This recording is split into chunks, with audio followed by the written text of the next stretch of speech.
Muy buenos días, estimados estudiantes. Vamos a continuar con la clase de la anterior semana, ¿ya? Vamos un poquito recordar y hacer un resumen de lo que habíamos señalado con relación a las características y propiedades de los rayos X. ¿Ya? Haciendo un preámbulo más o menos, vamos a recordar lo que habíamos quedado la anterior semana. Habíamos dicho que las propiedades y las características de los rayos X tienen un origen ya desde la época, desde 1895, habíamos señalado, ¿no es cierto?, a partir del señor y el profesor Röntgen, ¿no?, de Alemania, el quien estaba estudiando la electricidad y a partir de esta electricidad había observado, habíamos dicho, ¿no?, que generaban ciertos gases fluorescentes, ¿no?, que le llamaban mucho la atención. A partir de, esos experimentos accidentales se descubrió se descubrió los rayos X que ahora nosotros conocemos. Pero también en esa época había muchos científicos que empezaban y estaban realizando ciertas investigaciones también con relación a estos rayos, ¿no? Los famosos rayos catódicos. Ahí estaba el profesor Kroke, el profesor Hitov, ¿no? Y ahí habían creado incluso una bobina donde emitía ciertos rayos violeta, ¿no? Entonces, habíamos señalado que también estos señores habían realizado este tipo de luz fluorescente, la habían probado mucho más en lugares oscuros, ¿no? Para poder ver su complejidad, ¿no? Entonces, hemos ido un poquito recordando, ¿no?, ciertas características también que tienen esos rayos, ¿no? Pero no solamente la característica curiosa de la época, sino también ciertas características que ahora nosotros le llamamos la radiación, ¿no? Una radiación que la misma que se puede ir midiendo, ¿no?, a través de su frecuencia, ¿no?, a través de su longitud, habíamos dicho también, y su polarización, ¿no? Entonces, de acuerdo a estas características, podíamos nosotros percibir la velocidad de su propagación grupal, ¿no? Estamos hablando de los fotones que se van disparando, ¿no? Ya nosotros habíamos hablado un poquito también algo de los... Ustedes recordarán que en la época de colegio hablamos del átomo, de la molécula. Entonces, a partir de estos elementos, ¿no?, que se forman ciertas estructuras, ¿no?, la masa, entonces, a partir de estas estructuras, pues vamos a poder entender lo que son estos radios catódicos, ¿no? También llaman también una radiación, ¿no es cierto? Entonces, esta radiación que normalmente la conocemos, la radiación solar, que emite ciertas ondas, ciertos márgenes de radiación hacia a la Tierra, habíamos dicho, ¿no? Vamos a entender que la radiación como tal son átomos inestables, ¿no?, sometidos a una desintegración radioactiva, ¿no? Y pueden ser producidos por algunas máquinas también, habíamos dicho, ¿no? Así como también lo encontramos en la naturaleza, pero también son producidos por algunas máquinas. Entonces, vamos a decir, son átomos inestables, ¿no es cierto? También vamos a decir que también se desplazan, ¿no?, a través o en forma de ondas, ¿no?, como partículas energetizadas, se van a ir disparando, ¿no? Hay muchas formas de radiación, ¿no? Habíamos señalado que conocemos la radiación ionizante, no ionizante, ¿no?, los electrodos electromagnéticos o espectros electromagnéticos, ¿no?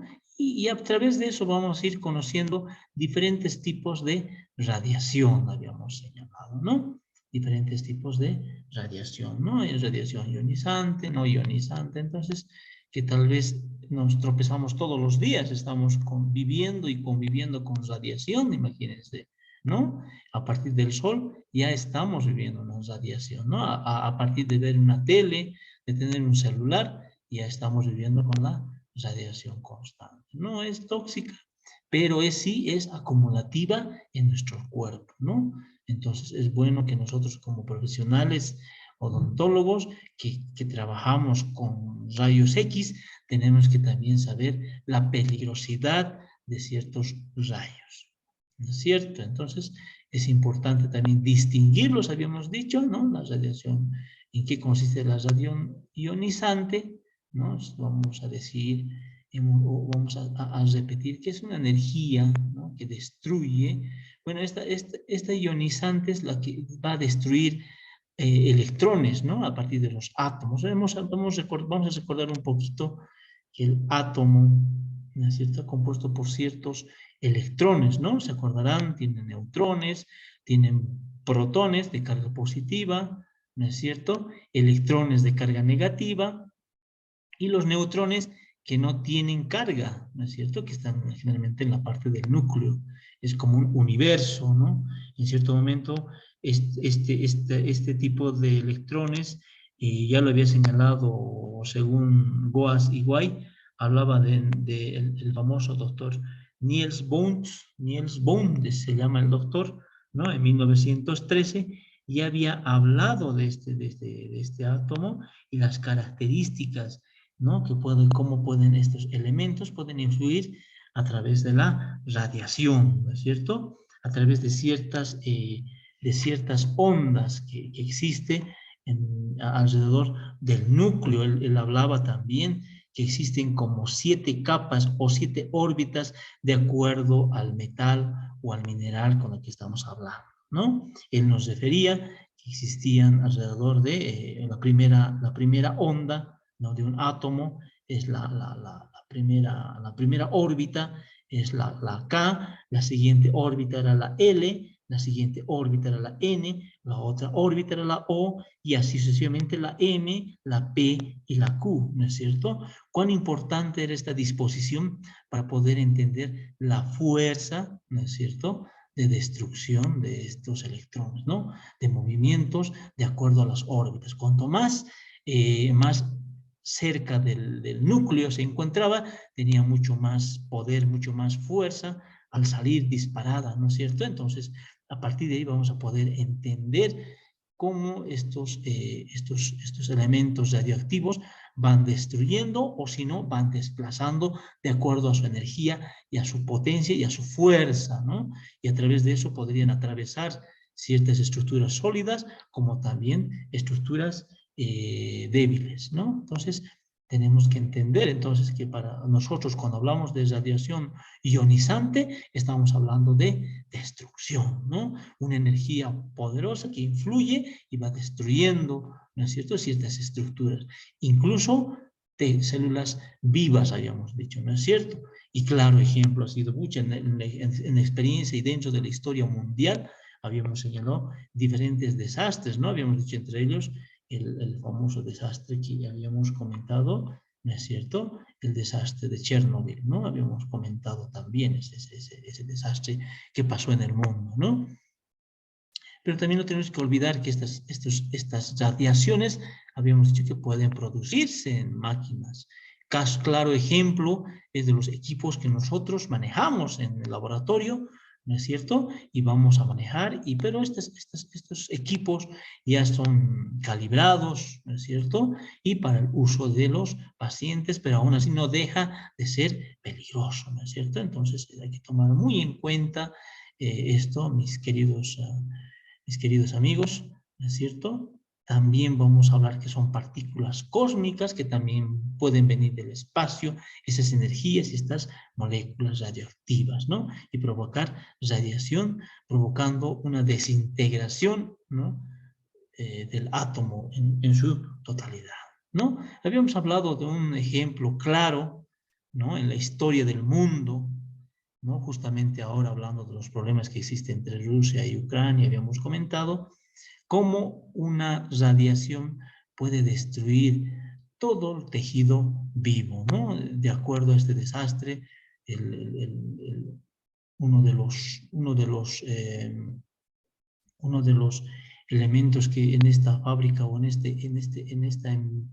esta construcción que se hace en una población lejana al norte de Ucrania, ¿no?, como este accidente, ¿no?, de radiación había provocado la destrucción de toda la población, y ustedes van a ver ahí en las imágenes cómo ha ido destruyendo toda la hábitat que existía, miren toda la vida natural que existían a los alrededores. Y de más allá al fondo recién vemos tejido vivo, ¿no?, que han sobrevivido, digamos, a esta radiación, ¿no? Estos efectos que han producido no solamente en el átomo, también obviamente en las células humanas, ¿no? A nivel del núcleo, a nivel del ADN, ¿no? Sabemos que dentro del núcleo conocemos dos proteínas bien importantes, que son las que nos van a ser, digamos, importantes para la herencia de nuestra generación, ¿no? Ahí está el ADN y el ARN, los ácidos ribonucleicos, ¿no es cierto? O el ácido desoxirribonucleico,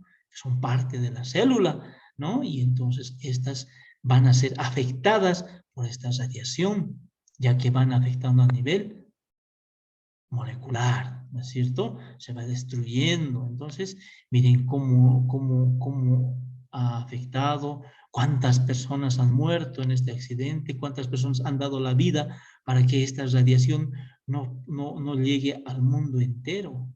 Imagínense, debajo de esta empresa, debajo de esta construcción, donde había grandes cantidades de radiación, ¿no? Se comenta, según la historia, que había grandes cantidades de agua, que con la combinación del agua y esta radiación, a través de los vapores, se iban a esparcir en gran parte de Europa.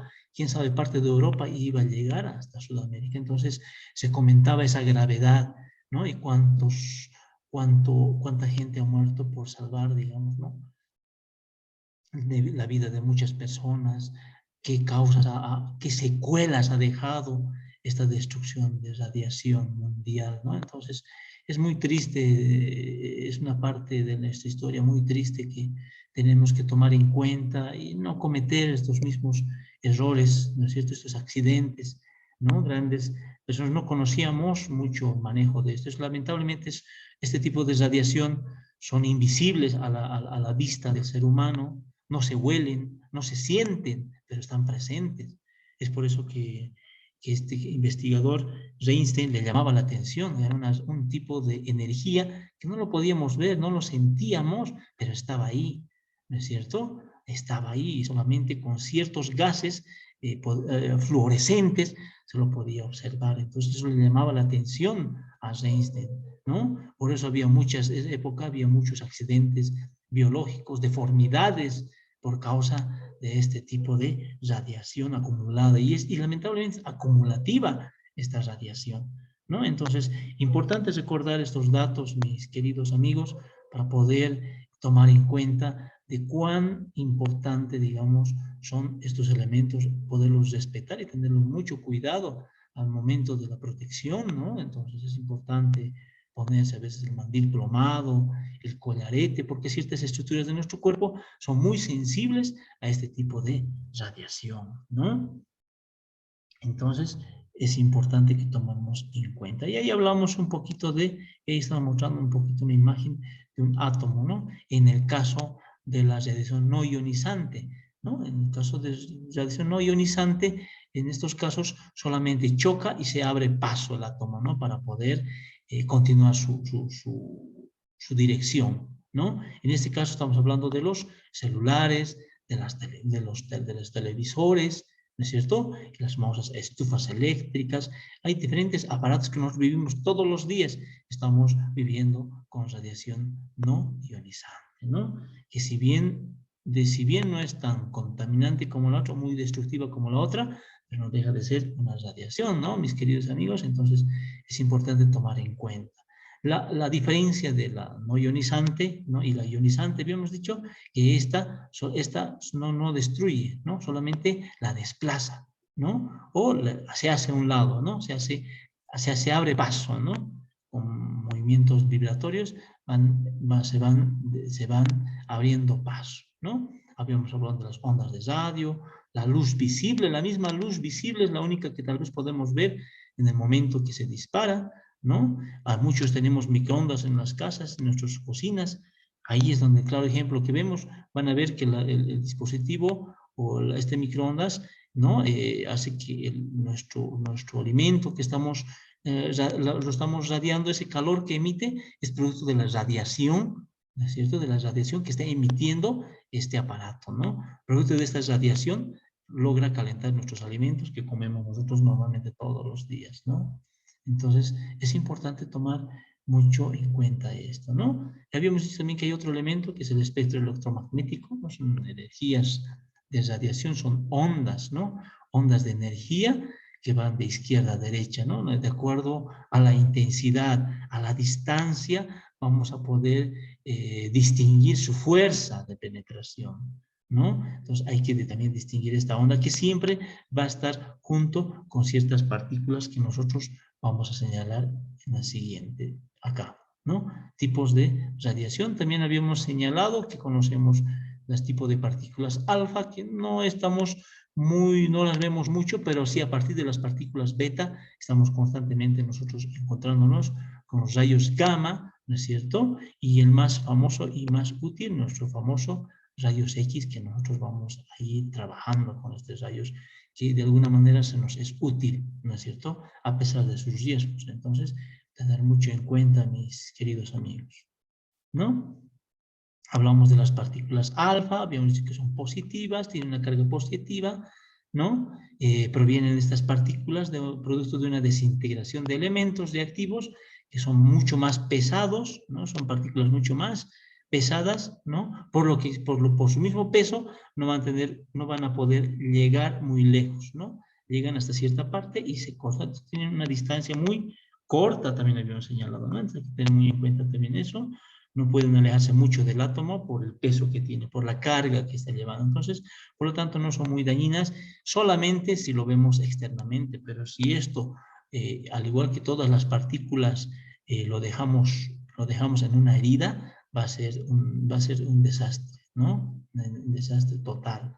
Es por eso que solamente llega en la capa externa de la piel. Pero imagínense que por lograr ingresar por un corte, ¿no? O una herida, esta partícula podría causar destrozos, ¿no? En el ser humano. No es bueno, ¿no? Tengamos mucho cuidado en inhalar o hacer un corte por accidente, ¿no es cierto? Y haya este tipo de partículas por ese sector. Entonces, a tener mucho cuidado, mis queridos amigos, ¿no? Habíamos hablado de las partículas beta, ya estas partículas ya estamos en constante relación. Estas partículas son mucho más pequeñas, por lo tanto son mucho más rápidas de emitir, llegan mucho más lejos, ¿no? Y tienen de alguna manera la capacidad de desintegración, ¿no? Estos vamos a encontrarlos generalmente en átomos inestables, tanto como en el hidrógeno 3, el carbono 14, el estroncio 90, vamos a encontrarlos este tipo de partículas, ¿no? Son más penetrantes que las alfa, ¿ya? Pero tampoco no dejan de ser tan dañinas, ¿no? Si en caso, digamos, se impregnara, digamos, no tienen tanta fuerza como para penetrar más allá, ¿no? De nuestra ropa común. A veces si vamos por radiación y nos ponemos nuestra ropa, nos protegemos nuestra ropa, nuestra piel con ropa, entonces estos rayos solamente se quedan en la ropa, nada más, ¿no es cierto? Si ustedes van a observar cómo este desastre de Chernobyl, los accidentes que han pasado, todos se quitaban la ropa y lo alejaban porque ahí se estaban acumulando muchos rayos, ¿no? Pero los rayos más fuertes son los que, digamos, se han disparado, son de otra gravedad, de otro calibre, ¿no? Es peligroso inhalarlos, ¿no? Aquí ya hablamos de los rayos gamma, nuestros rayos gamma, si estos tipos de rayos son mucho más peligrosos, ¿no? Ya no tienen su propio peso, pero tienen su propia energía, como tuvieran su propia vida ya estos rayos, ¿no? Son más similares a la luz visible, podemos decir, ¿no? Parecidos a la luz que no utilizamos todos los días, por las noches, ¿no? Son emitidos todas estas partículas son emitidos por las partículas alfa y beta, junto con esas están los rayos gamma también, ¿no? Entonces tienen un poder de penetración, ¿no? Ya tienen poder de penetración ya a nivel pulgadas, ¿no? Es denso, puede incluso atravesar cierta parte del cemento, ¿no? Hay cemento en las paredes, tienen la capacidad de poder ingresar ¿no? Por lo tanto, atraviesa, si puede atravesar el cemento, atraviesa tranquilamente el cuerpo humano, ¿no? Llegando al ADN. Entonces, es importante. Y aquí uno de los rayos importantes también quería recordarles son los rayos X, ¿no? Que son muy similares, habíamos dicho, a los rayos gamma, ¿no? Tienen casi las mismas propiedades, muy parecidas, ¿no? Pero con diferente átomo, ¿no? Generalmente vamos a hablar que provienen de la parte externa del núcleo, ¿no es cierto? Habíamos hablado del núcleo y sus 7 capas que cuentan, ¿no? La K, la M, la K, la L, la N, la O, la M, O, P, Q. Entonces, esta viene cerca del núcleo. Cuanto más disparado se tiene una fuerza de disparo desde adentro hacia afuera, tiene mucho más fuerza, convirtiéndose en un fotón, ¿no es cierto? Obviamente habíamos dicho que también se producen por máquinas, obviamente sí, porque las trabajamos, tenemos nuestros equipos de radiografía, estas son nuestras máquinas que la producen, ¿no? Pero también se las puede utilizar en equipos mucho más tecnológicos, ¿no? Como computarizados también, ¿no? De alguna manera las estamos manipulando, estamos trabajando con este tipo de radiación hasta cierto grado, ¿no es cierto?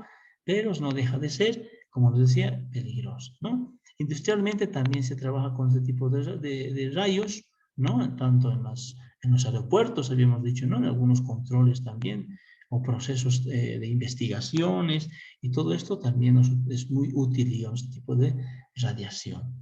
¿No es cierto? Entonces, hablando un poquito y haciendo un pequeño resumen, ahí hemos puesto un pequeño cuadro donde hablamos de los tipos de radiación, ¿no? Hablamos de los tipos de radiación ionizantes y los de tipos de radiación no ionizantes, ¿no? De manera resumida, qué tipo de partículas encontramos en los tipos de radiación ionizante. Ahí hablamos de las partículas alfa, beta, los neutrones, los rayos X, ¿no es cierto? Los rayos gamma, ¿no? Y los no ionizantes, y ahí habíamos dicho de las luces infrarrojas que hoy utilizamos como puntero, ¿no? Son infrarrojos, luz ultravioletas, ¿no? La luz visible son otro tipo de radiación no ionizante, ¿no? O radiofrecuencia, ¿no? Microondas, láser. Entonces, todo este tipo pertenecen a la familia de la radiación no ionizante, ¿no? Entonces, es importante aprender a clasificarlos, ¿no?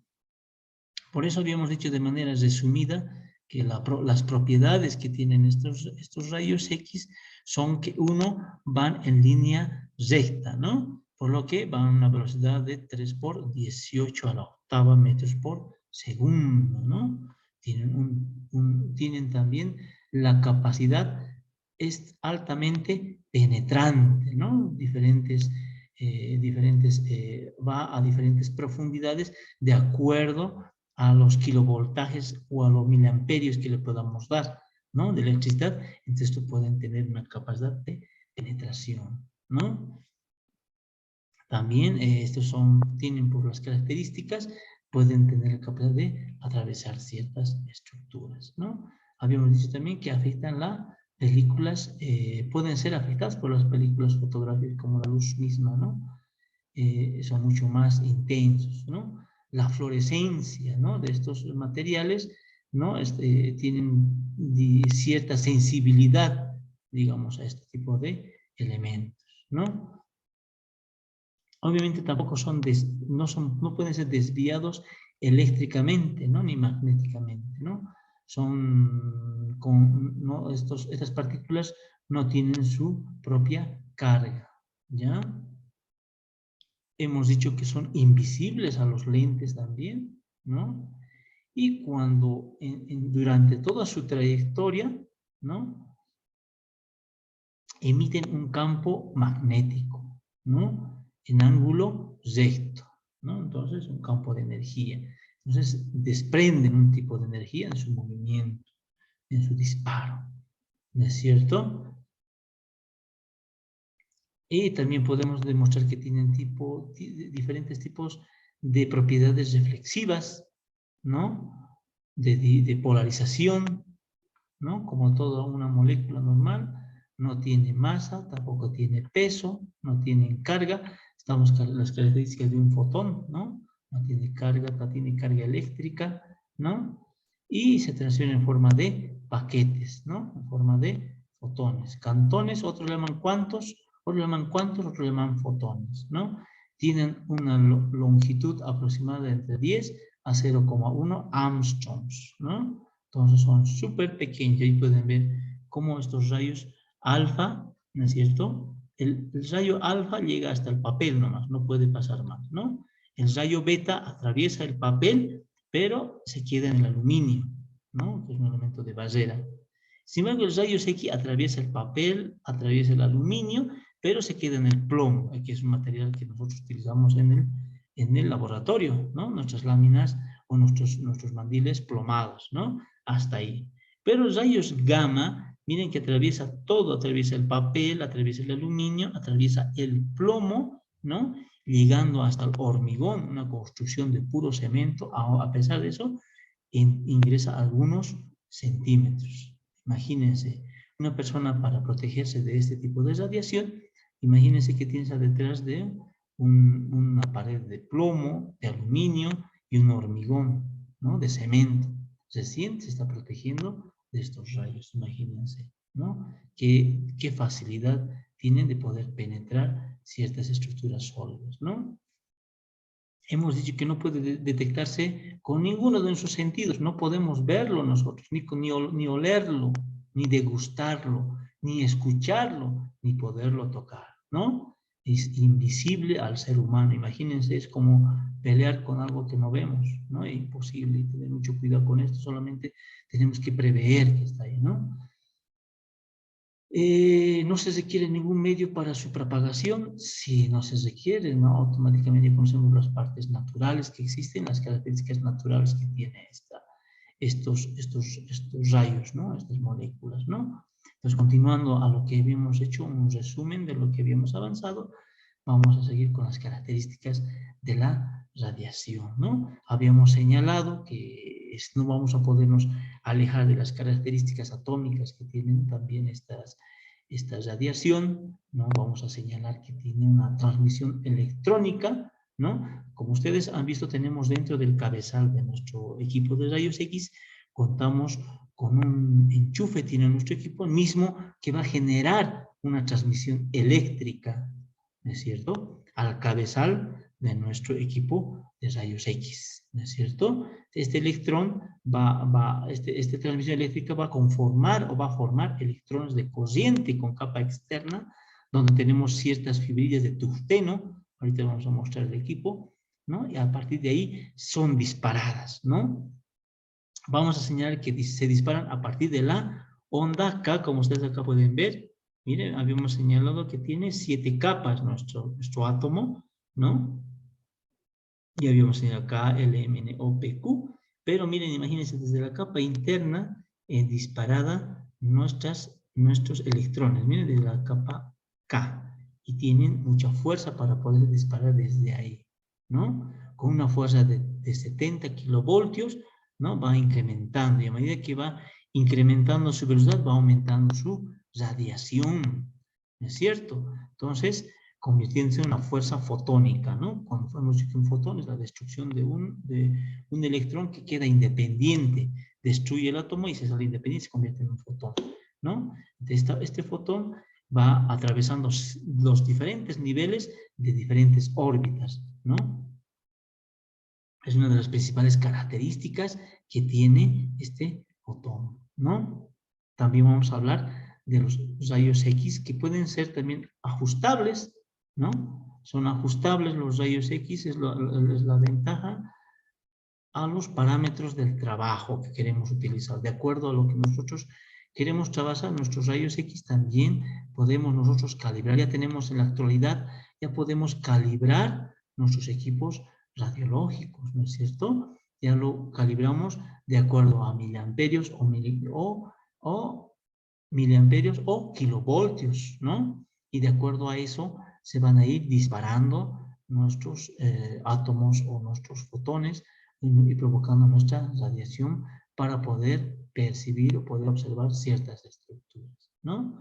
Este haz producido en el tubo, ¿cierto?, son los que van a controlar ciertos elementos. Hay ciertos elementos que dentro del cabezal que tenemos nosotros van a ser controlados, ¿no?, con ciertas estructuras, ¿no? Si ustedes bien saben y bien recordarán, Ya cuando se habló del equipo radiológico, vamos a hablar un poquito del fenómeno de lo que sucede dentro de nuestro cabezal, ¿no? En principios grandes, habíamos dicho que contamos con una parte que es el cátodo, ¿no? Donde se genera la electricidad, ¿no? Hay un circuito de filamentos de tungsteno donde se van a generar estos electrones, ya el cátodo de carga negativa van a ir, ¿no es cierto?, a disparar hacia otro bloque que es el ánodo, ¿no? Cuando hablamos de ánodo estamos hablando de una carga positiva, ¿no? Y el cátodo de una carga negativa, ¿no? Entonces, a partir de acá, ¿no?, se van a ir produciendo estos electrones, ¿no? Se van a disparar y se van a controlar con ciertos elementos, ¿no? Una vez rebotando en esta lámina de Wolfram, ¿no?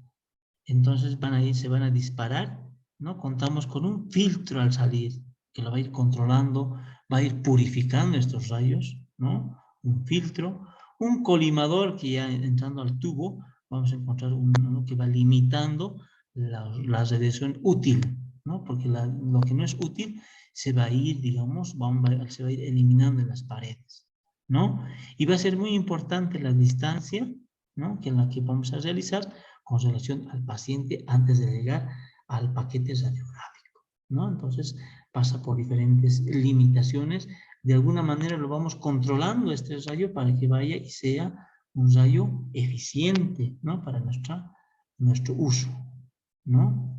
¿En qué consiste esta fuerza, esta energía, digamos, que nosotros fabricamos y emitimos a través de estos equipos, ¿no? Consiste cuanto más, digamos, aumentamos el tiempo de exposición, ¿no?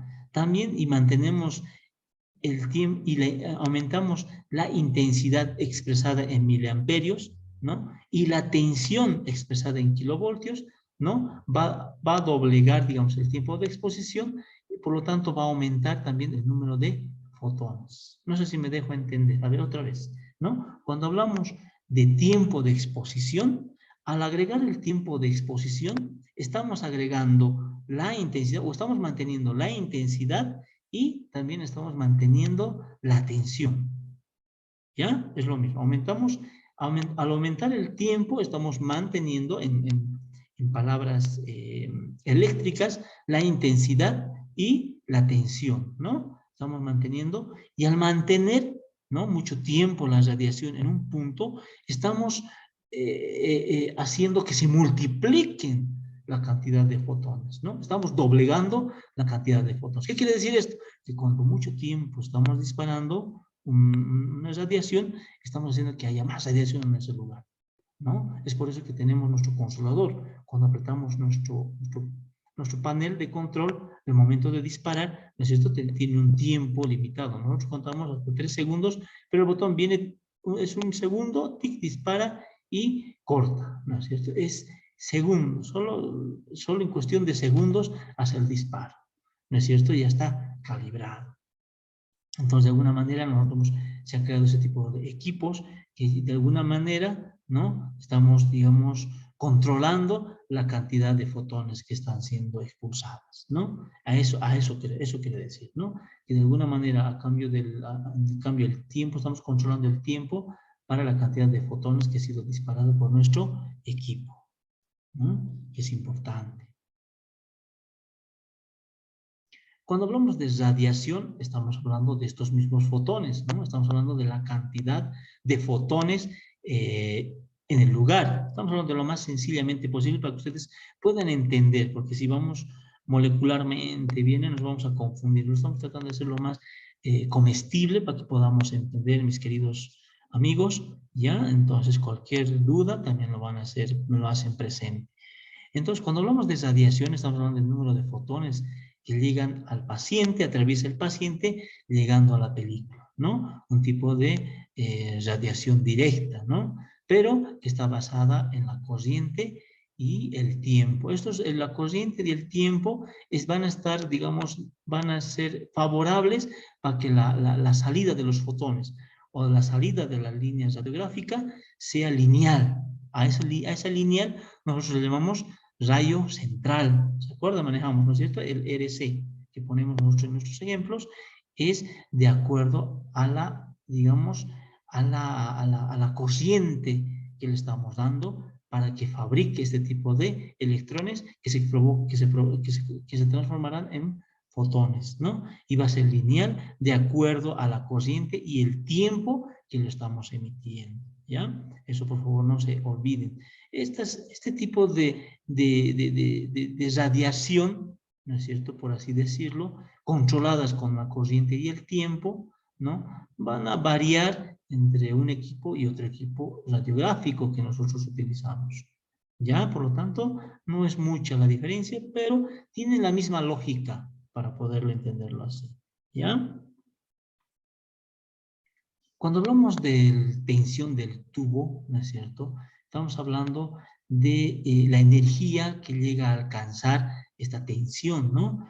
¿Qué dice? Cuanto más aumentamos la tensión, ¿no? Sube la energía para cada electrón que alcanza al anticátodo, es donde se está fabricando nuestros electrones, ¿no? Por lo tanto, todo está expuesto o de acuerdo a la tensión que estamos nosotros provocando en los electrones, ¿no? Por lo tanto, esta tensión que vamos a provocar va a dar un resultado como mayor eficacia en nuestra radiación. ¿Y cómo vamos a conseguir esta eficacia en nuestra radiación? Vamos a conseguir con un mayor número de fotones emitidos, ¿ya? Con una energía media en fotones. ¿Qué quiere decir? Una energía media que le va a dar calidad de alguna manera. Esta energía media controlada en fotones le va a dar mayor calidad a nuestra radiación, ¿no? Con una tensión alta en fotones. Entonces, tener que tener en cuenta estas tres características importantes para tener una buena radiación dosificada para poderlo utilizar de manera común, ¿no es cierto? Entonces, hablamos también, al hablar de los fotones, también vamos a hablar de la capacidad de penetración de estos fotones. Va a depender mucho de la energía que le demos. Otra vez volvemos a la corriente, ¿no es cierto? Esa energía que nosotros le damos, ¿no? Expresada en kilovoltios, ¿no? O miliamperios, ¿no es cierto? Va a provocar ese tipo, va a producir, ¿no? En estas fibras de tungsteno, los electrones y fotones que nosotros queremos llegar a esa eficacia que queremos llegar. ¿No es cierto? Entonces, eso es importante tomar en cuenta esto. Entonces, para calibrar la capacidad de penetración, vamos a tener un referente como la capa de valor medio, se dice, ¿no? La capacidad de penetración de nuestro rayo, ¿no? Es muy importante, digamos, el espesor del aluminio para reducir, ¿no? De alguna manera el aluminio va a reducir y calibrar, digamos, la cantidad de fotones emitidos, ¿no? Naturalmente, ¿no? Entonces el aluminio dentro del equipo de nuestro cabezal, de alguna manera va a ir controlando, ¿no es cierto? Estos fotones que disparan a todo lado para poder no ser tan contaminante, por así decirlo, ¿no? Bueno, de esa manera entonces un poquito hemos tratado de hacer un resumen compacto de lo que significa las características y propiedades de la radiación. Entonces hemos entendido que de alguna manera que nuestros equipos que se van formando, ¿no? Entre nuestro ánodo y nuestro cátodo, ¿no es cierto? Nuestros equipos, ¿no? De alguna manera tienen ciertas propiedades y características con las que nosotros podemos manejar, ¿no es cierto? Y calcular sus efectos, ¿no? Por lo que les recomiendo siempre tener mucho cuidado en el uso de estos equipos, ¿no es cierto? Que si bien son para nuestro beneficio, ¿no? Vamos a poderlos controlar, ¿no? Como ahí muchos equipos de nuestros cabezales tienen diferentes maneras de acuerdo a la fábrica, ¿no es cierto? Otros son directos, otros son en esta forma, ¿no es cierto? Y de alguna manera todo esto está envuelto embebidos en aceite, ¿no? Para evitar que se caliente. Esta radiación provoca que se caliente el lugar, ¿no? Todo el ambiente. Entonces, para amortiguar ese calor que existe provocado, está embebido todo en una botella de aceite, ¿no? Ahí tenemos nuestro filtro, tenemos nuestro colimador, ¿no? Y automáticamente el tubo va calibrando la distancia entre el anticátodo, ¿no? Entre el anticátodo, que es donde están fabricando estas moléculas, ¿no? Y el ánodo se van disparando, ¿no? Chocan acá y a través de esta angulación que hace, se van disparando hacia un lado.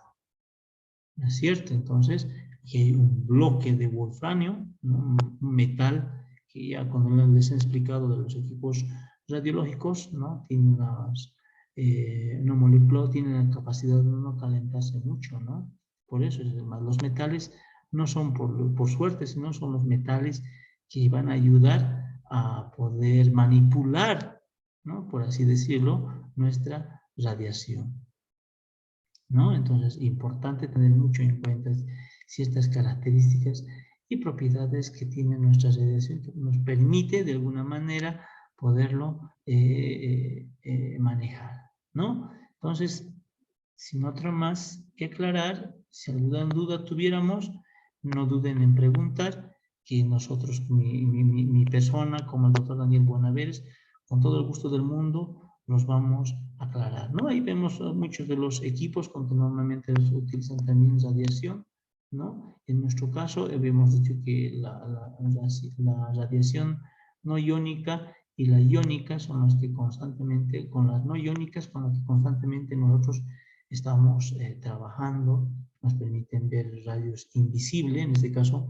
no podemos ver los rayos, no olemos, no sentimos, ninguno de nuestros sentidos lo puede captar, pero está ahí, ¿no es cierto? Imagínense, es la respuesta a muchas incógnitas, ¿no? Entonces es importante tomar en cuenta eso. ¿Cómo se generan? Bueno, acá también de manera muy resumida lo está explicando, ¿no? Cómo se van disparando los electrones y van rebotando en un bloque de Wolfram, ¿no? Y las ondas, cuán importantes son las ondas electromagnéticas de penetración, ¿no?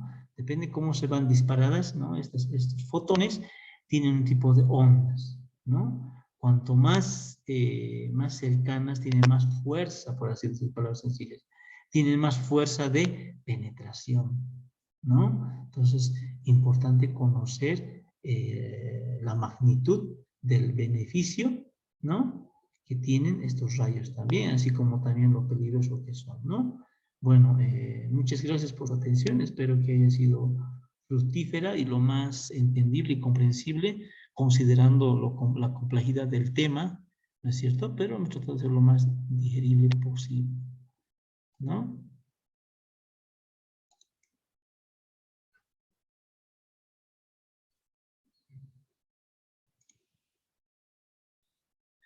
Muchas gracias, hasta una próxima oportunidad.